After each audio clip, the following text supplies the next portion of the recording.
too far. And it wasn't bad enough that he had to wear a loincloth, although I was thrilled. Rosemary and I both thought, oh yeah, that's not too bad. They insisted that he come on with the chimpanzee. Now, they did not want the chimpanzee to wear a loincloth because it wasn't natural. A chimpanzee without some protection is a disaster looking for a place to happen. And we kept telling them, you know, this is not going to be good. Well, the chimpanzee did what chimpanzees do from one end of that set to the other. It was a disaster area. There was chimpanzee poop up to the ceiling. Peter Marshall happily presided over the craziness. When it did get out of control, Peter gloried in it. That was his best time, when things would get completely verschlugena, and he would just have the ball with it. Marshall was called to the rescue after Lucille Ball unexpectedly stormed into the studio. The famous redhead fumed when her son, Desi Arnaz Jr., appeared as part of his musical group, Dino, Desi, and Billy. We put all three of them in a box. And so she came down to see the show. And she said, no, no, no. He has to have his own cubicle. We said, no, no, that's not the way it works. They have to, it's Desi, Billy, and whatever, you know. And no, they have to all be together. And then she said, no, no, no. She tried to take him off the show, but he wouldn't leave, so she left. She was very upset. She wanted her son to have his own cubicle. Even when they weren't sharing dressing rooms or cubicles, some stars worried about looking stupid. They didn't get the premise of the show. The premise of the show was that it didn't matter whether you knew the answer.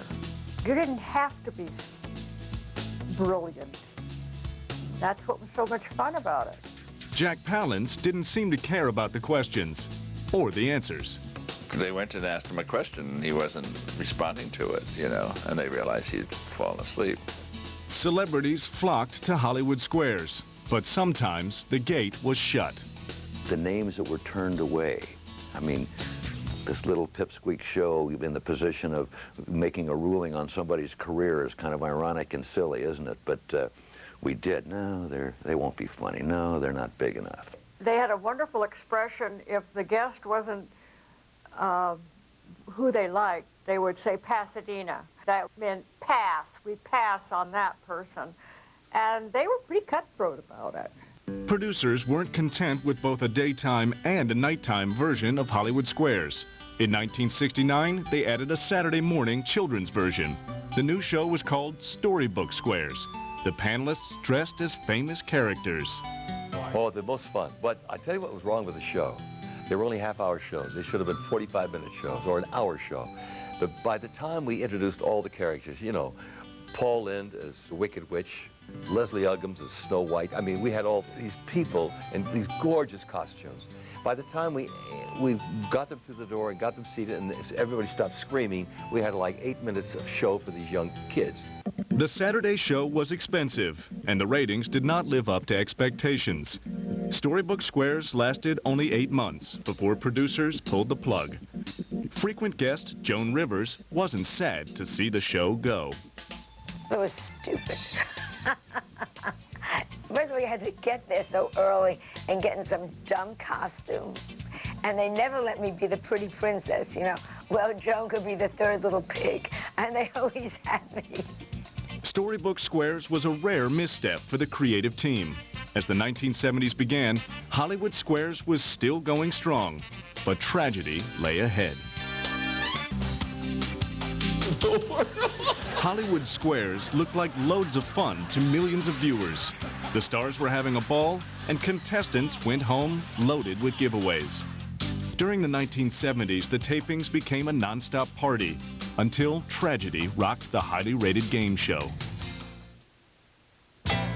Winning was the name of the game for anyone who was lucky enough to play Hollywood Squares.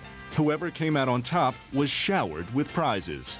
We were giving away, just for being a contestant, refrigerators and dining room sets, lazy boy chairs. I mean, we just kept on giving all these prizes away because everyone would say, well, I'll give you 6. I said, we have 10 contestants. I'll give you 10 of these, you know, you put them on the show. And we did. And a number of times, contestants won a whole lot more than I got paid. We had Pontiac, we had Ford. I mean, they all were trying to give the car away. What is he giving away? I'll give you 3 cars, you know. It got to the point where we had such an inventory of prizes and what to pick. It was just amazing. Despite all the joking, the celebrities were serious about wanting the contestants to win. When you're asked a question and there's money involved, there's a refrigerator involved, there's a washer dryer involved, that somebody wants, that something costs $1,500 or something like that. You don't clown around. Contestants were serious too. 1 minute when you were winning for them, they would be your best friend and they were just loving you. And then they'd lose and it was like, who needs this fraud? The players included future celebrities like singer Naomi Judd. I was with her and she was saying, did you know I was on that show when I was young and I needed the money and I spent it on a car or something. College football star O.J. Simpson also played the game. O.J. Simpson was a contestant. He'd won the Heisman Trophy, and so I called him up and asked if he'd like to be on the show. And he said, yeah. I got on the show. He won $400. Some of the female contestants attempted to cozy up to host Peter Marshall. They would infer that they were available. During a commercial, they would touch me, and they would move in a certain way, or they'd have a low-cut thing. I played so dumb. They must have thought that I was the dumbest guy that ever walked, because they were just fairly blatant about it. But you know, had I ever gotten involved with a contestant, I could have put 87 people out of work, plus myself.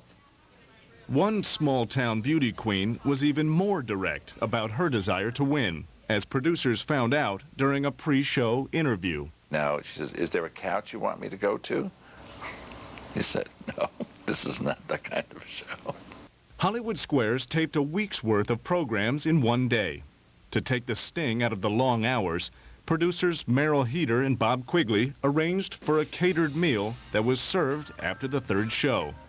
The food was good, and the wine flowed freely.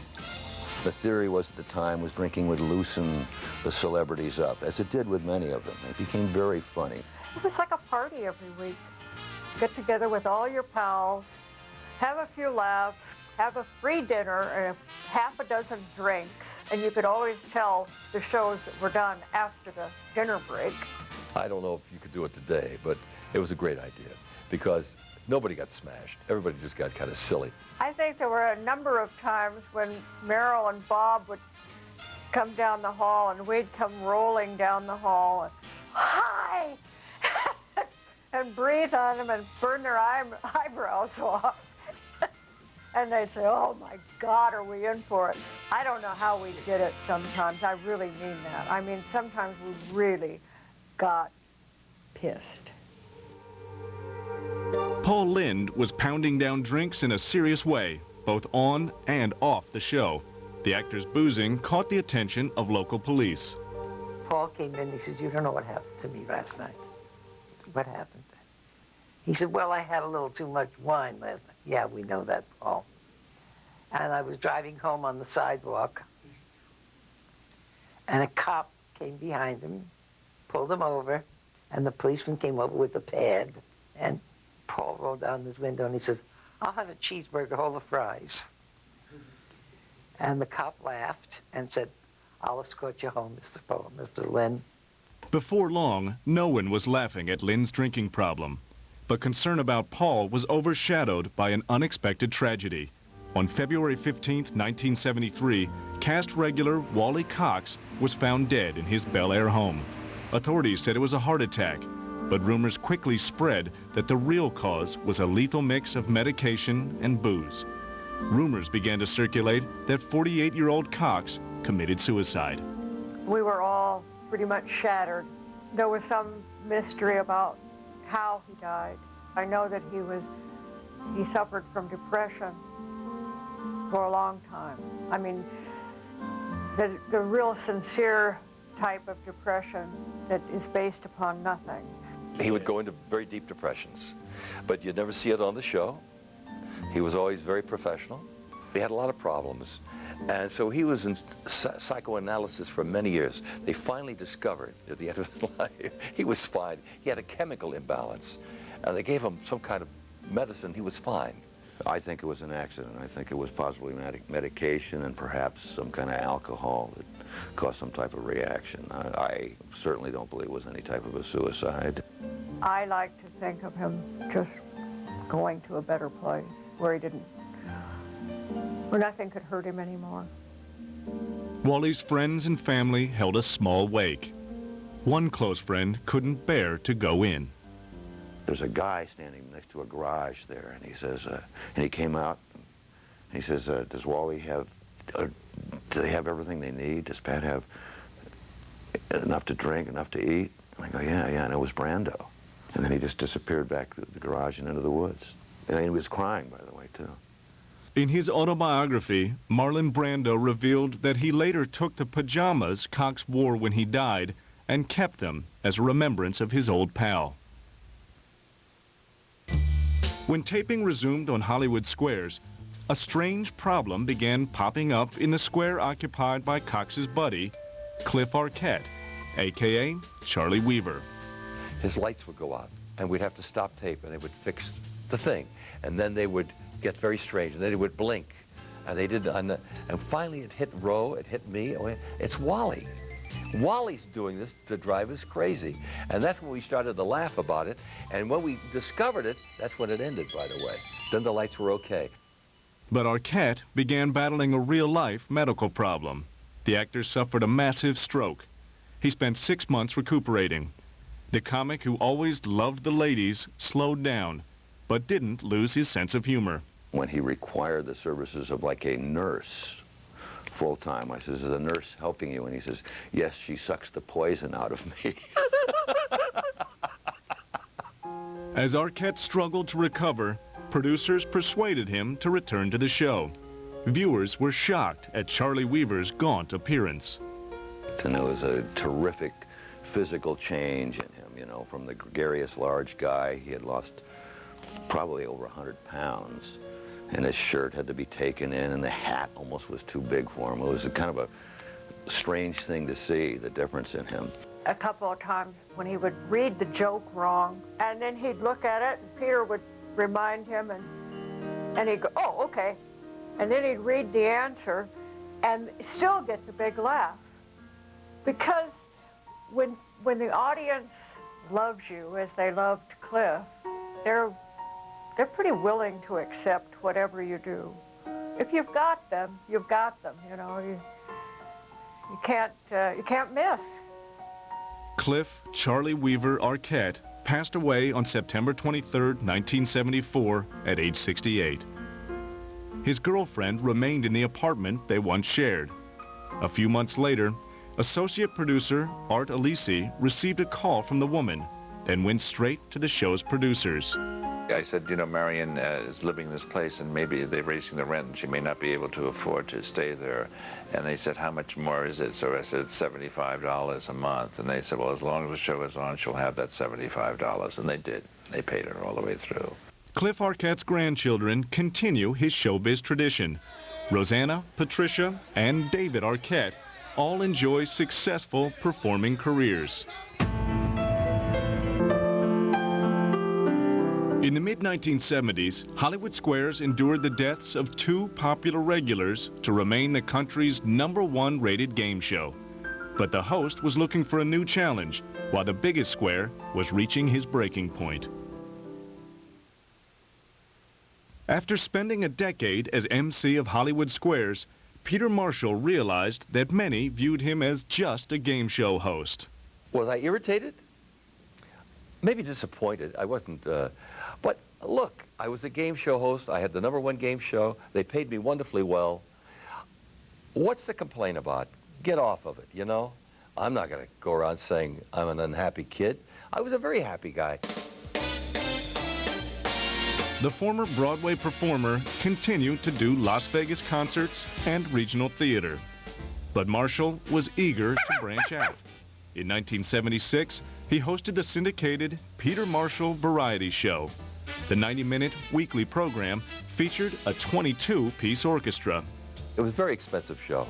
And they asked me to cut down the orchestra, to cut this down, and to cut back. And I said, no, you know, this is the way to do it. And had they stayed with it, because we had a whole comedy group, brilliantly talented young comics, I think we would have done very well. I think we would have hit. But as I said, it was expensive. They wanted me to cut way back, and I said no. The Peter Marshall Variety Show was canceled after just one season. Meanwhile, back at Hollywood Squares, Paul Lynde was getting frustrated and anxious to break out of his cubicle. Paul wanted to be a serious actor and never became one because he was so funny. And that hurt him more than anything, that he couldn't do Macbeth if he wanted to say something. But he did a lot of movies, he did a lot of television, he did this, he did that. And he was so funny that they wouldn't take him seriously for a dramatic role. Friend and talk show host Joe Franklin. They put him into the mold, they pigeonholed him, they typecast him, and they always gave him, if not the second banana, the friend of the leading man, the guy who says, I'll wait for you in the car. Journalist Howard Johns. Paul was being used up on game shows, sitcoms, and supporting roles in movies. So he was being bled dry, sucked dry for his talent. But what they weren't giving him, which is what he needed and what he wanted, was a lead role. They did many pilots with Paul. They never worked because Paul was like caviar or a chocolate mousse or a creme brulee. A couple of tastes are just terrific. Give it a half hour, it didn't seem to work. But if you got him like that, it was great. So the show was perfect for him. But the show felt more and more like a trap to Lynde. Semi-regular John Davidson noticed Paul's increasing unhappiness. And he would be just grumbling or bitter about something all the time. And just very, you know, almost give you a scowl as you pass by. I never understood Paul Lynde, I must say. For as funny as he was not a nice man to me. Davidson became a target of Lynde's wicked wit after John posed for a semi-nude centerfold in Cosmopolitan magazine. Paul Lynde takes one look at it. He says, well, you should have been the ambassador to underdeveloped countries. It's good. The wine served at the dinner breaks brought out the worst in Lynde. Paul turned from this wonderful, humorous, adorable friend to a snarling, vicious, hilarious man, because he didn't like certain people, and I would very often sit near him and he'd go,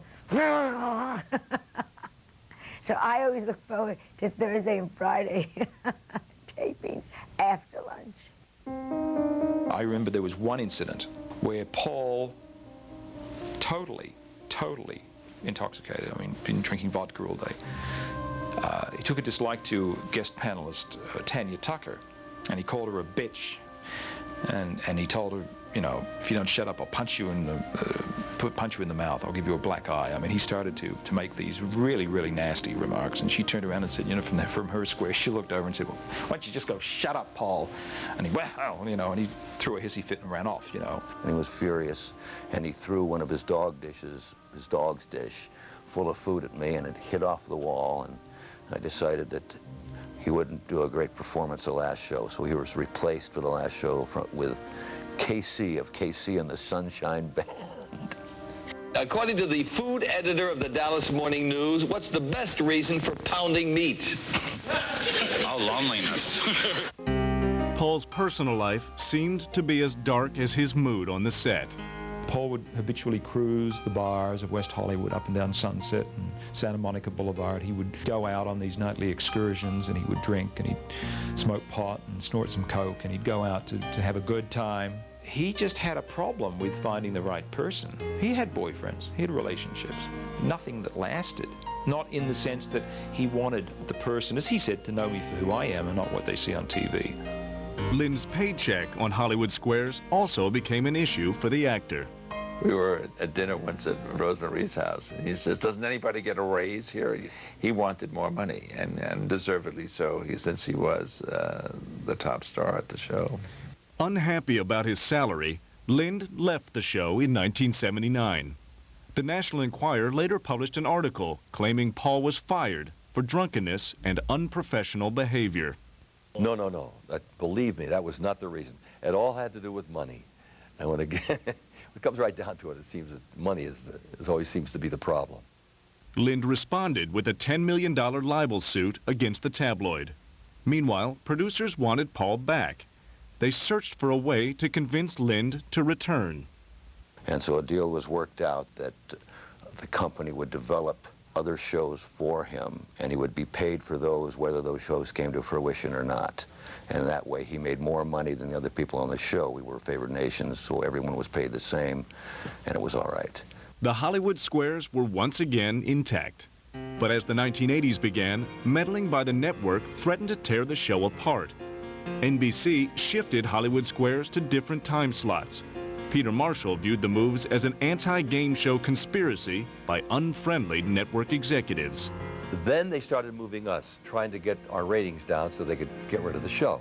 I think it was more of a case of what we see today all the time. Well, it's a great show, we can reposition it, and it becomes a great lead-in for whatever else we have. So suddenly, after years of being in one particular time period, building up an audience, it was suddenly moved. And anytime you move a show, you're going to take a hit. And we did, and then it was moved again. I think we moved 3 or 4 times, and that finally was kind of the demise of it, unfortunately.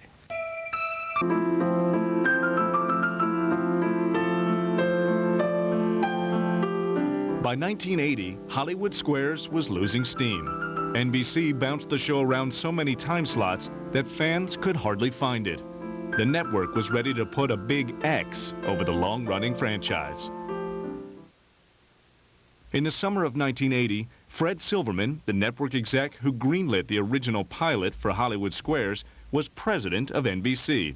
Silverman looked to launch a new daytime talk show with a hip, young comic.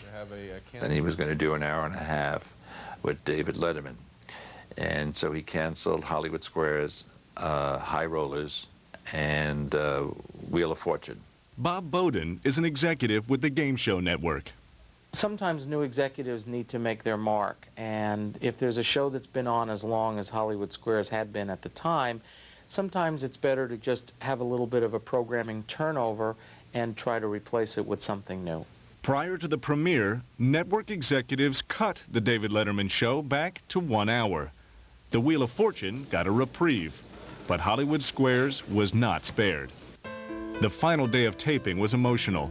Ventriloquist Wayland Flowers and his puppet, Madam, had some angry words for the NBC president. He said something about you can fuck some of the people some of the time, but you can't fuck all the people all of the time, Mr. Silverman. Madam was very upset about being fired. Thank you, audience. I appreciate it. Thank you very much. The Hollywood Squares had to find a new home. The syndicated nighttime version continued production from Las Vegas. The owner of the Riviera Hotel and Casino enticed Squares to tape in his main showroom. The treatment was first class all the way. All of a sudden you're having room service. You can have lobster. You can have, filet mignon. You can have Dom Perignon. I mean, there was no limit to what you could have. But the needs of the hotel didn't mesh with what producers required. They wanted it as a show for people in the daytime, and we would fill an entire showroom. But because it was for the people rather than set up as you do a television show, this was really played for the audience, and the focus was just always wrong. It was like the television viewer was eavesdropping on the show. There was more eavesdropping after taping, as Peter Marshall found out when he hit the gambling tables. I was robbed there. I played the dumbest game you can play in Vegas.